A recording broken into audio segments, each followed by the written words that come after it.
ಮೊದಲಿಗೆ ನಿಮ್ಮೆಲ್ಲರಿಗೂ 2026 ಮಕರ ಸಂಕ್ರಾಂತಿಯ ಹಾರ್ದಿಕ ಶುಭಾಶಯಗಳು.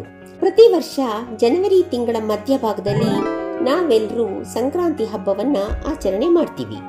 ಆದರೆ ಈ ಆಚರಣೆಯ ಹಿಂದೆ ಕೇವಲ ಧಾರ್ಮಿಕ ನಂಬಿಕೆಗಳಿವೆಯೇ ಅಥವಾ ನಮ್ಮ ಪೂರ್ವಜರು ನಮಗಾಗಿ ಬಿಟ್ಟು ಹೋದ ಯಾವುದೋ ಒಂದು ನಿಗೂಢ ವಿಜ್ಞಾನ ಅಡಗಿದೆಯೇ?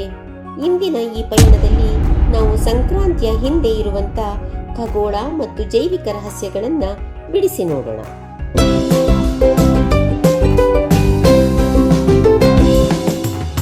ಸೂರ್ಯ ಧನುರ್ ರಾಶಿಯಿಂದ ಮಕರ ರಾಶಿಗೆ ಪ್ರವೇಶ ಮಾಡೋ ಕಾಲನೇ ಮಕರ ಸಂಕ್ರಾಂತಿ. ವೈಜ್ಞಾನಿಕವಾಗಿ ಇದು ಭೂಮಿಯ ಅಕ್ಷದ ಬದಲಾವಣೆಯ ಸಮಯ. ಸೂರ್ಯನ ಕಿರಣಗಳು ದಕ್ಷಿಣದಿಂದ ಉತ್ತರಕ್ಕೆ ಸರಿಯೋದಕ್ಕೆ ಪ್ರಾರಂಭ ಮಾಡುತ್ತೆ. ಇದನ್ನೇ ನಾವು ಉತ್ತರಾಯಣ ಅಂತ ಹೇಳ್ತೀವಿ. ಈ ಕಾಲದಲ್ಲಿ ವಾತಾವರಣದ ತಾಪಮಾನ ಮತ್ತು ತೇವಾಂಶದಲ್ಲಿ ಬಹಳ ಮಹತ್ತರ ಬದಲಾವಣೆಗಳು ಆಗುತ್ತವೆ. ಸೂರ್ಯನ ತೀಕ್ಷ್ಣತೆ ಹೆಚ್ಚಾದಂತೆ ನಮ್ಮ ದೇಹದ ಚಯಾಪಚಯ ಕ್ರಿಯೆ ಅಥವಾ ಮೆಟಬಾಲಿಸಂ ಕೂಡ ಬದಲಾಗ್ತಾ ಹೋಗುತ್ತೆ. ಇದು ಪ್ರಕೃತಿಯ ಹೊಸ ವರ್ಷ. ಕತ್ತಲೆಯಿಂದ ಬೆಳಕಿನ ಕಡೆಗೆ, ನಿಷ್ಕ್ರಿಯತೆಯಿಂದ ಕ್ರಿಯಾಶೀಲತೆಯ ಕಡೆಗೆ ನಾವು ಹೆಜ್ಜೆ ಹಾಕುವಂತ ಸಮಯ. ಇಲ್ಲಿ ನಾವು ಇನ್ನೊಂದು ಮುಖ್ಯವಾದ ಭೌತ ವಿಜ್ಞಾನದ ಅಂಶವನ್ನ ಗಮನಿಸಬೇಕು. ಭೂಮಿ ತನ್ನ ಕಕ್ಷೆಯಲ್ಲಿ ಚಲಿಸುವಾಗ ಉತ್ತರಾಯಣದ ಈ ಆರಂಭದ ದಿನಗಳಲ್ಲಿ ಸೂರ್ಯನ ಕಿರಣಗಳು ಭೂಮಿಯ ಮ್ಯಾಗ್ನೆಟೋಸ್ಪಿಯರ್ ಮೇಲೆ ಬೀಳುವ ಕೋನ ಅಂದರೆ ಡಿಗ್ರಿ ಬದಲಾಗುತ್ತೆ. ಇದರಿಂದ ವಾತಾವರಣದಲ್ಲಿ ಇನ್ಫ್ರಾರೆಡ್ ಕಿರಣಗಳ ಸಾಂದ್ರತೆ ಬಹಳ ಹೆಚ್ಚಾಗಿರುತ್ತೆ. ಈ ಕಿರಣಗಳು ನಮ್ಮ ದೇಹದ ಮೈಟೋಕಾಂಡ್ರಿಯಾ ಅಂದರೆ ಜೀವಕೋಶಗಳ ಶಕ್ತಿ ಕೇಂದ್ರಗಳನ್ನ ಉತ್ತೇಜನ ಮಾಡುತ್ತೆ. ಅದಕ್ಕಾಗಿಯೇ ಈ ಕಾಲದಲ್ಲಿ ಬೆಳಿಗ್ಗೆ ಸೂರ್ಯನ ಬಿಸಿಲಿಗೆ ಮೈಯೊಡ್ಡೋದು ಕೇವಲ ಧಾರ್ಮಿಕ ಕ್ರಿಯೆ ಅಲ್ಲ, ಅದು ನಿಮ್ಮ DNA ಮಟ್ಟದಲ್ಲಿ ನಡೆಯುವಂತ ಒಂದು ರಿಪೇರಿ ಪ್ರಕ್ರಿಯೆ. ಸಂಕ್ರಾಂತಿಯ ಹಿಂದಿನ ದಿನವನ್ನ ನಾವು ಭೋಗಿ ಅನ್ನೋ ಹೆಸರಿನಲ್ಲಿ ಆಚರಣೆ ಮಾಡ್ತೀವಿ.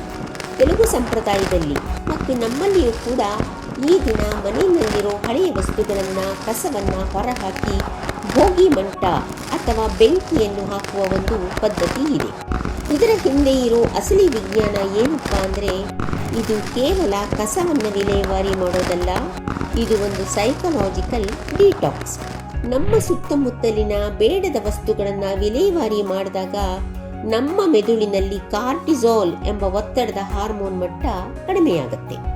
ಇನ್ನು ಈ ಸಾರ್ವಜನಿಕ ಬೆಂಕಿಯ ಶಾಖ ಚಳಿಗಾಲದ ಕೊನೆಯ ವಾತಾವರಣದಲ್ಲಿ ಸಂಗ್ರಹವಾಗಿರುವಂತಹ ರೋಗಕಾರಕ ಕ್ರಿಮಿಗಳನ್ನ ನಾಶ ಮಾಡೋದಕ್ಕೆ ಸಹಾಯವನ್ನು ಮಾಡುತ್ತೆ.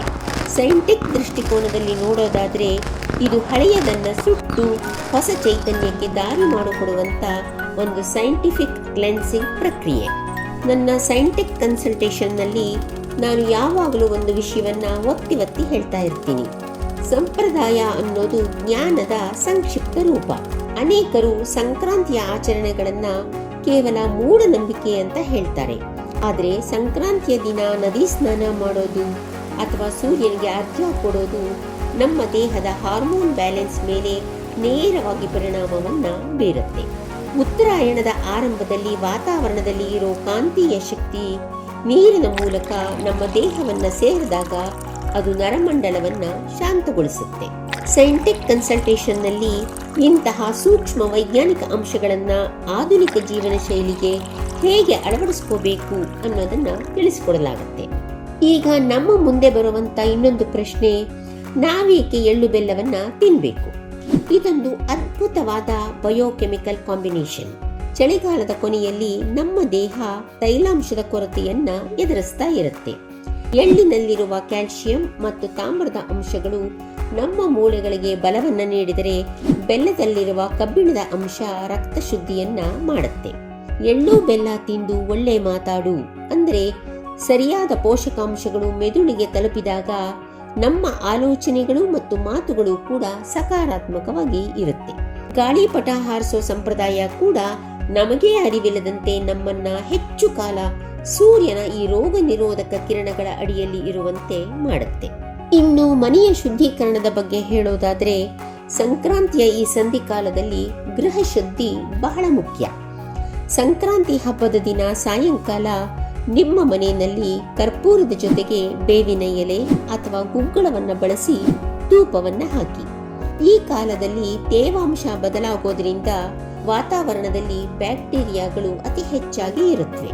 ಈ ನೈಸರ್ಗಿಕವಾದ ಧೂಪ ಗಾಳಿಯನ್ನ ಶುದ್ಧೀಕರಣ ಮಾಡೋದಲ್ಲದೆ ಮನೆಯಲ್ಲಿರೋ ನಕಾರಾತ್ಮಕ ಅಯಾನ್ಗಳನ್ನ ಹೋಗಲಾಡಿಸಿ ಸಕಾರಾತ್ಮಕ ಶಕ್ತಿಯನ್ನ ವೃದ್ಧಿ ಮಾಡುತ್ತೆ. ಮನೆಯ ಮೂಲೆ ಮೂಲೆಗಳಲ್ಲಿ ಕಲ್ಲು ಉಪ್ಪು ಬೆರೆಸಿದ ನೀರಿನಿಂದ ಶುದ್ಧಿ ಮಾಡೋದು ಕೂಡ ಒಂದು ಅದ್ಭುತವಾದ ಡಿಟಾಕ್ಸ್ ಪ್ರಕ್ರಿಯೆ. ಹೀಗೆ ಮಾಡೋದ್ರಿಂದ ನಿಮ್ಮ ಮನೆಯ ಆವರಣ ಉತ್ತರಾಯಣದ ಹೊಸ ಬೆಳಕನ್ನ ಸ್ವೀಕರಿಸೋದಕ್ಕೆ ಸಿದ್ಧವಾಗುತ್ತೆ. ಈ ಮಕರ ಸಂಕ್ರಾಂತಿ ನಿಮ್ಮ ಜೀವನದಲ್ಲಿ ಹೊಸ ಬೆಳಕನ್ನ ತರಲಿ. ಕೇವಲ ಹಬ್ಬದ ಆಚರಣೆ ಅಷ್ಟೇ ಅಲ್ಲ, ಅದರ ಹಿಂದಿರುವ ವಿಜ್ಞಾನವನ್ನು ಕೂಡ ಅರ್ಥ ಮಾಡಿಕೊಳ್ಳಿ. ಸೂರ್ಯನ ಪಥ ಬದಲಾದಂತೆ ನಿಮ್ಮ ಜೀವನದ ದಿಕ್ಕನ್ನು ಕೂಡ ಯಶಸ್ಸಿನತ್ತ ಬದಲಿಸಿ. ಮತ್ತೊಮ್ಮೆ ಮಕರ ಸಂಕ್ರಾಂತಿಯ ಹಾರ್ದಿಕ ಶುಭಾಶಯಗಳು.